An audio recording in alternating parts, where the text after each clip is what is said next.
جاوید اختر اور شبانہ اعظمی کے چاہنے والوں کے لیے ایک بری خبر ہے۔ ابھی 2 دن پہلے ہی جاوید صاحب نے اپنی 75ویں سالگرہ منائی تھی اور اب پونے سے لوٹتے وقت ان کی گاڑی کو حادثہ پیش آیا ہے۔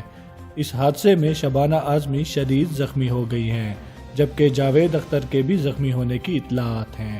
اس حادثے میں ان کے ڈرائیور بھی شدید زخمی ہوئے ہیں، جبکہ ان کی گاڑی بھی مکمل طور پر تباہ ہو گئی ہے۔ آپ ان تصویروں میں دیکھ سکتے ہیں کہ لوگ شبانہ اعظمی کو گاڑی سے نکال رہے ہیں۔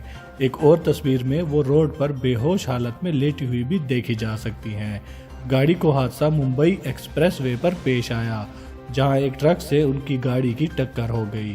شبانہ اعظمی کو اس حادثے کے بعد قریب کے ہی ایک ہسپتال میں داخل کرا دیا گیا ہے۔ اس حادثے کے بارے میں اپڈیٹس اور اسی طرح کی دوسری خبروں سے ہم آپ کو باخبر رکھنے کا اپنا عزم جاری رکھیں گے۔ اگلی ویڈیو تک کے لیے اجازت دیجیے۔ شکریہ۔ اللہ حافظ۔